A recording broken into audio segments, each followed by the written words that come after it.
Hello everybody, welcome back. If you are new to my channel, welcome. I am excited to have you on here. Be sure to subscribe and hit the bell so that you will be notified when I upload any new videos. Today on the menu, we are making waakye stew.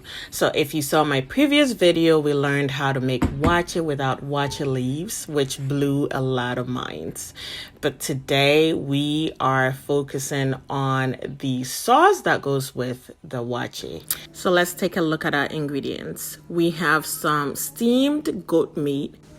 We also have some steamed wele, which is cow skin. In one of my previous videos, I share exactly how I steam my goat meat. Be sure to check it out.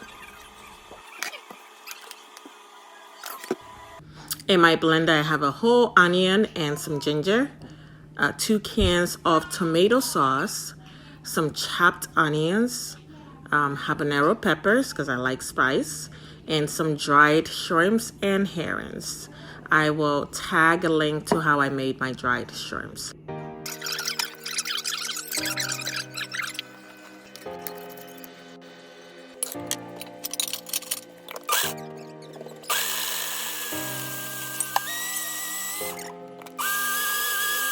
Let's get started. In a bowl with some oil, I throw in my goat meat just to brown it a little bit.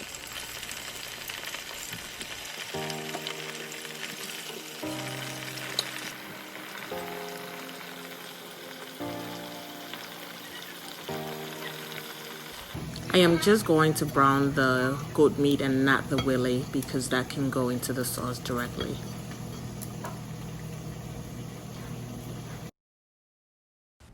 Once our goat meat is all browned, I am going to throw the chopped onions into my oil and cook it a little bit, just until it sweats. As you can see, I have some of the skin from the goat meat. You can leave that in there, you can take it out.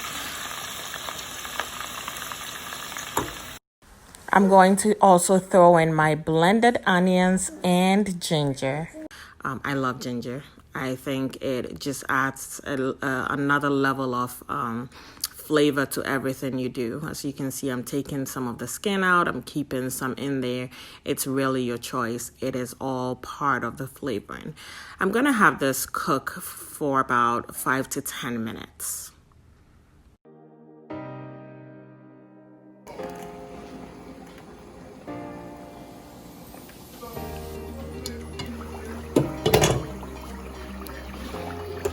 Now that I've had this cooking for about 5 minutes, I'm going to throw in the 2 cans of tomato sauce.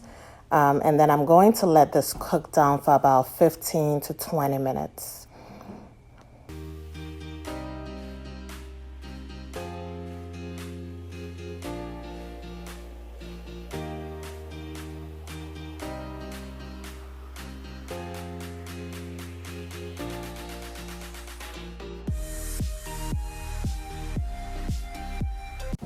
Before I bring this to a boil, I'm going to throw in my spices.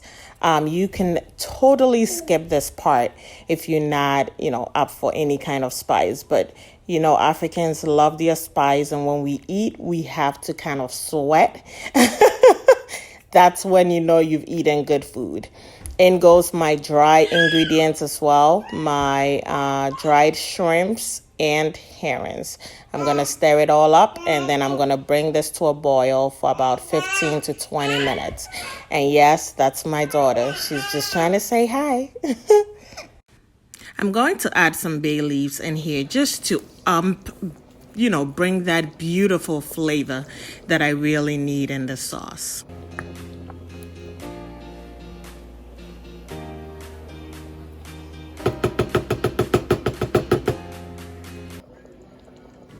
Now that I've had my sauce cooking for about 25-30 minutes, I have added in the wele because I want it to soften up a little bit. So I've added that in first and I'm going to cook it with the sauce.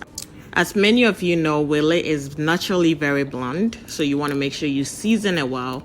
and I put it in first so it can just absorb all the flavors. I'm going to go ahead and add in my Maggie Cubes. This is the shrimp Maggie Cube, just to, again, amp up that flavor. You can certainly add whatever spice you like, but for this particular sauce, this is the spice that I chose. Stir it up and just let it come to a boil.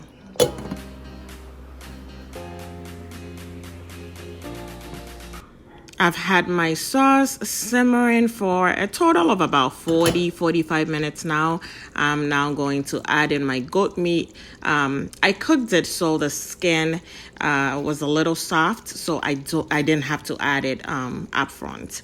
So now I'm gonna throw it in there and just let all the flavors from the goat meat, from the sauce, just speak to each other. So let me chat with some of you guys. Where are my Ayibe people? Miefonama. Huh? Miefonama. So I've had some requests to make some recipes like okra soup and banku. And listen, I will get to you guys. I will get to you guys. My baby, I will get to you guys. You hang in there.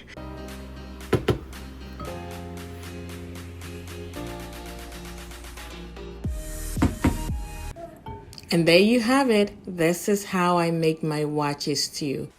In addition to waakye, you can serve the sauce with an array of dishes.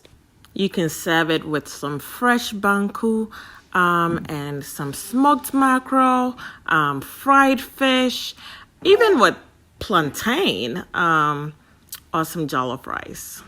Thank you for joining me again in the kitchen. Be sure to subscribe, like, comment, and share, and tune in for my next recipe. Until next time, be sure to be kind and listen. Listen to one another because it makes a whole lot of difference.